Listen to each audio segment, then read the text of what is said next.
Hello, this is C. Marshall, and these are my thoughts on Stranded Deep. This game is currently in early access, and it's sitting at $14.99 on Steam. It's also sitting at, I think, the number 3 top seller spot. I started up Stranded Deep and saw that it began with a plane crash, and I laughed to myself about how it was such a shameless copy of The Forest. Then, I discovered that it was actually greenlit on Steam first and that the two are pretty different. Then I decided I should stop being such a cynical fuckhead all the time. The journey does begin with a skippable plane crash intro, though. It's a pretty nice little tutorial teaching you how to craft by making yourself a martini. After you enjoy your drink, you are assaulted by a series of low-quality crashing and booming sounds until you find yourself having Bioshock flashbacks, floating on the surface of an ocean surrounded by flames and twisted metal. The sequence does what it's supposed to, and it does it pretty damn well.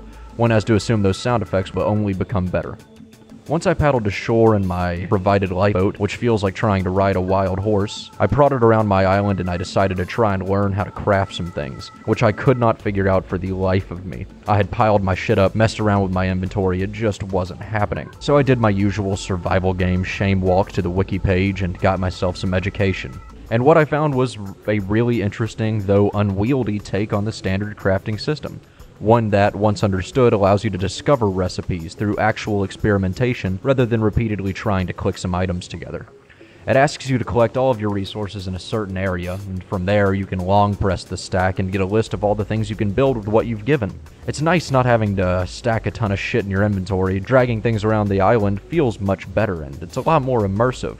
Of course, once you actually construct something, it just magically appears before you with no animation, but the game's got time to grow.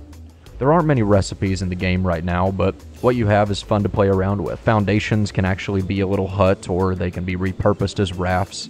The things that are interactive are a mixed bag, in terms of style and gameplay. Chopping down a tree is very satisfying, and I enjoy that you can separate the logs and drag them where you need them before you splatter them into its little crafting bits. On the other hand, smacking the top of one plant has it plop into 2 perfectly wrapped cord bundles, which is silly, but it works.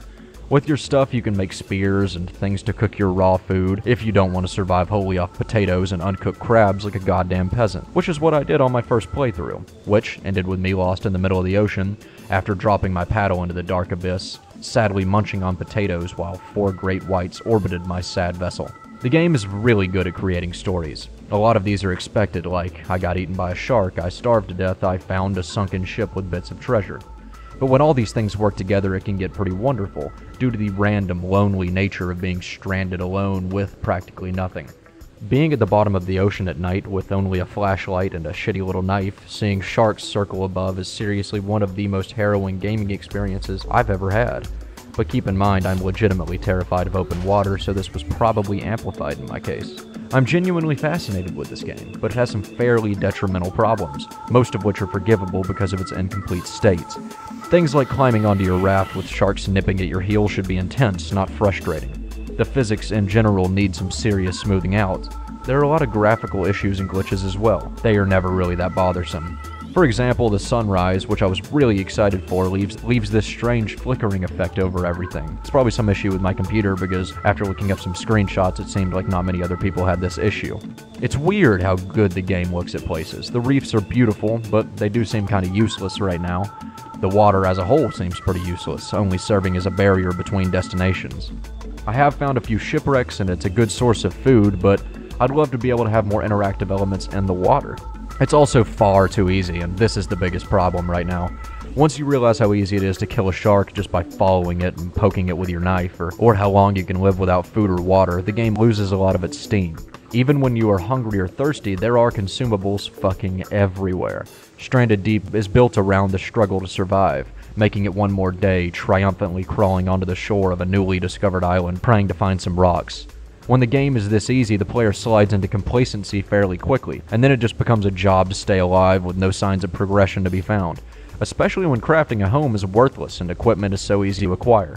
As it stands, the game is pretty empty, but fun. It outlives its crushing comparisons to The Forest and in my opinion is a bit more enjoyable.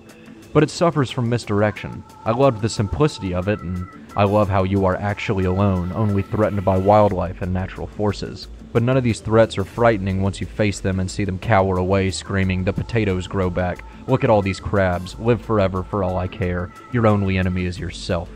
I do not recommend a purchase right now, but I do recommend you keep your eyes on this one. It could be great. Thank you so much for watching and or listening. Goodbye.